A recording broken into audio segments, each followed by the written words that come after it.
সবাইকে আন্তরিকভাবে স্বাগত। শেখ হাসিনা বাংলাদেশের এখনও সংবিধান অনুযায়ী, আইন অনুযায়ী গণতান্ত্রিকভাবে নির্বাচিত বাংলাদেশের প্রধানমন্ত্রী।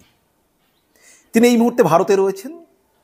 তিনি তার যে কর্মী সমর্থক তাদের সঙ্গে ভার্চুয়ালি নিয়মিত কথা বলছেন, যারা বিভিন্নভাবে আক্রান্ত হয়েছেন, যাদের পরিবারের মানুষ বিভিন্ন আক্রমণে প্রাণ দিয়েছেন, সেই সমস্ত নেতাকর্মী যারা বিভিন্নভাবে অত্যাচারিত হচ্ছেন শেখ হাসিনার দেশত্যাগের পর থেকে, তাদের সঙ্গে ভার্চুয়ালি বৈঠকে তিনি পরিষ্কার করে বললেন যে আমি আসছি এবং যারা এই অন্যায়গুলো করছে, অত্যাচারগুলো করছে, তাদের বিচার আমি করব।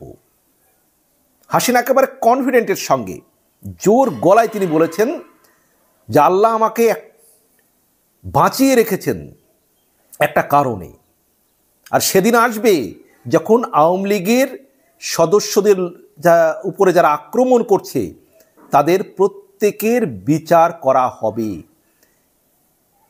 এবং বাংলাদেশের মাটিতেই তাদের বিচার করবেন শেখ হাসিনা।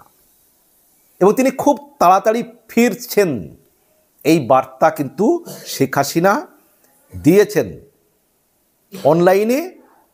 যাদের সঙ্গে তিনি নিয়মিত কথা বলছেন, যারা বিভিন্নভাবে আক্রান্ত হয়েছেন, আওয়ামী লীগের নেতা কর্মী, তাদের পরিবারের লোকজনের সঙ্গে কথা বলার সময়। এখন প্রশ্ন হলো যে শেখ হাসিনা সত্যিই কি খুব তাড়াতাড়ি ফিরতে পারবেন? বাংলাদেশের মানুষ কিন্তু চাইছে যে শেখ হাসিনা বাংলাদেশে ফিরে আসুন এবং বাংলাদেশে ফিরে তিনি ক্ষমতার মসনদে বসুন, বাংলাদেশটাকে ঠিক করে আবার তিনি পরিচালনা করুন। কারণ বাংলাদেশ তার হাতেই নিরাপদ ছিল এবং তার হাতেই নিরাপদ থাকবে। এটা বাংলাদেশের জনগণ কিন্তু এই 8 মাসে বুঝে গিয়েছেন। শেখ হাসিনার পতনের পর থেকে বাংলাদেশ অস্থির হয়ে উঠেছে। এই সুদখোর, অসাংবিধানিক দখলদার বাংলাদেশের অন্তর্বর্তীকালীন সরকারের প্রধান ডক্টর মোহাম্মদ ইউনূস, তিনি সুদের ব্যবসা ভালো বোঝেন। সুদ দিয়ে কিভাবে চক্রবৃদ্ধি হারে সুদ নিতে হবে মানুষের কাছ থেকে, এটা তিনি ভালো বোঝেন।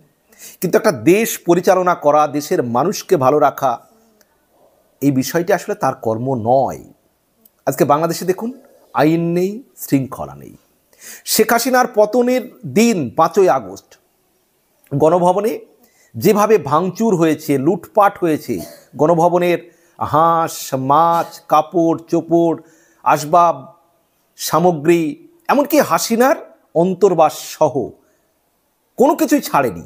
এদেরকে আপনি কি বলবেন? এরা বিপ্লবী, এরা বিপ্লবী, এরা লুটেরা, এরা চোর, এরা সন্ত্রাসী। আজকে তাদের হাতে দেশ পড়েছে। আর তারই ধারাবাহিকতায় 5ই ফেব্রুয়ারি বঙ্গবন্ধুর যে বাড়ি, স্মৃতি বিজড়িত বাড়ি ধানমন্ডির 32 ভাঙচুর হয়েছে এবং সেনাবাহিনীর সদস্যদের সামনে রীতিমতো ফেসবুকে পোস্ট দিয়ে ধানমন্ডির 32 ভাঙচুর হয়েছে। এই তো 2 দিন আগে ইসরায়েল ফিলিস্তিনিদের গাজায় হামলা করছে। সেই হামলার প্রতিবাদ সঙ্গত কারণেই সারা বিশ্বব্যাপী প্রতিবাদ হচ্ছে। ইসরায়েল কেন গাজায় এভাবে হামলা করছে, নিরীহ শিশু সহ নিরীহ মানুষের প্রাণ যাচ্ছে, তার প্রতিবাদ বিশ্বব্যাপী হচ্ছে। কিন্তু বাংলাদেশে প্রতিবাদের নামে বাটা, কেএফসি তাদের শোরুমে গিয়ে তাদের সঙ্গে ইসরায়েলের যোগ করতে চাইছে। যোগ করে এই শোরুমগুলো লুটপাট করছে, চুরি করছে। বাটার শোরুম থেকে জুতো লুটপাট করে নিয়ে চলে যাচ্ছে। কেএফসির শোরুম ভাঙচুর হচ্ছে, বিভিন্ন জায়গায় বাংলাদেশ জুড়ে লুটপাট হচ্ছে। এদের আপনি কি বলবেন? ছাত্র জনতা? এদেরকে আপনি তৌহিদি জনতা বলবেন? যারা আন্দোলনের নামে, প্রতিবাদের নামে লুটপাট চালায়, ভাঙচুর করে, চুরি করে। আজকে সারা বাংলাদেশ জুড়ে একের পর এক মব সৃষ্টি হচ্ছে। আওয়ামী লীগ নেতাকর্মীদের একের পর এক বাড়ি ভাঙচুর হচ্ছে। এই পরিস্থিতিতে শেখ হাসিনা না ফেরা পর্যন্ত বাংলাদেশ শান্ত হবে না। এই সমস্ত লুটেরা, এই সন্ত্রাসী, এই যারা মব সৃষ্টি করছে, এদের বিরুদ্ধে কঠিন কঠোর যে ব্যবস্থা, সেটা শেখ হাসিনা না ফেরা পর্যন্ত হবে না। তাই তো শেখ হাসিনা একেবারে কনফিডেন্টের সঙ্গে বলছেন যে বাংলাদেশকে শেখ হাসিনা উন্নয়নের মডেল তৈরি করেছিলেন, সেই বাংলাদেশ আজকে সন্ত্রাসী দেশে পরিণত হয়েছে। বাংলাদেশে আওয়ামী লীগ নেতাকর্মীদের হত্যা করা হয়েছে। শুধু আওয়ামী লীগ নেতাকর্মী নয়, পুলিশ, আইনজীবী, সাংবাদিক, শিল্পী সবাই এই হামলাকারীদের লক্ষ্যবস্তু। এই ডক্টর ইউনূস সরকারের লক্ষ্যবস্তু, তাদের সবাইকে নিপীড়ন করা, নির্যাতন করা। অনেক সাংবাদিককে চাকরিচ্যুত করা হয়েছে, অনেককে জেলে রাখা হয়েছে। বাংলাদেশে ধর্ষণ, খুন, ডাকাতি ব্যাপকভাবে বেড়ে গিয়েছে। টিভি চ্যানেল, সংবাদ মাধ্যমকে একবারে নির্দিষ্ট করে নিয়ন্ত্রণ করে দেওয়া হয়েছে। মানে ডক্টর ইউনূসের লোক সব জায়গায় বসিয়ে দেওয়া হয়েছে, যার ফলে বাংলাদেশের সাধারণ মানুষ ভালো নেই। তাই তো শেখ হাসিনা বলছেন যে আমি আসছি, ফিরছি শীঘ্রই। এবং আল্লাহ যখন তাকে বাঁচিয়ে রেখেছেন, শেখ হাসিনা বলছেন যে আল্লাহ যখন বাঁচিয়ে রেখেছেন কিছু একটা করার জন্য, আর সে কাজ তিনি করবেন। এই যারা লুটপাট চালাচ্ছে, এই সমন্বয়ক যাদের লক্ষ লক্ষ কোটি টাকা হয়ে গিয়েছে, ডক্টর ইউনূস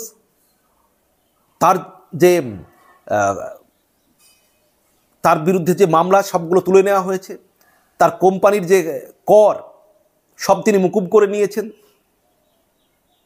শেখ হাসিনা কিন্তু ক্লিয়ার করে বলেছেন যে এদেরকে তিনি ছাড়বেন না। ডক্টর ইউনূসের সমস্ত যে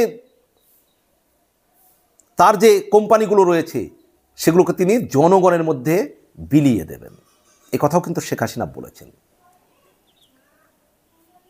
যারা বাংলাদেশে এই মুহূর্তে সন্ত্রাসী কার্যকলাপ চালাচ্ছে, বাংলাদেশটাকে অস্থির করে রেখেছে, এই সমস্ত অপরাধের বিচার কিন্তু শেখ হাসিনা করবেন, তিনি একবারে আত্মবিশ্বাসের সঙ্গে ঘোষণা করে দিয়েছেন।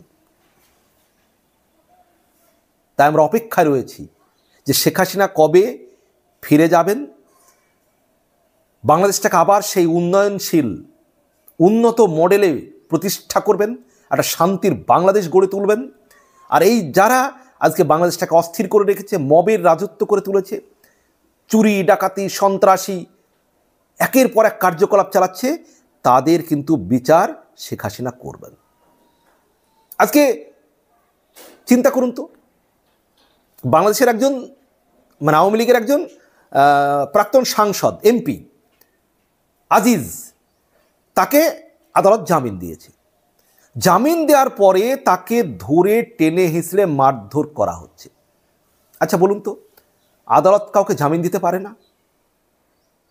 জামিন পাওয়ার পরে তাকে কেন এই বিএনপির নেতা কর্মী গুন্ডারা তাকে মারধর করবে, তাকে এইভাবে অপমানিত করবে?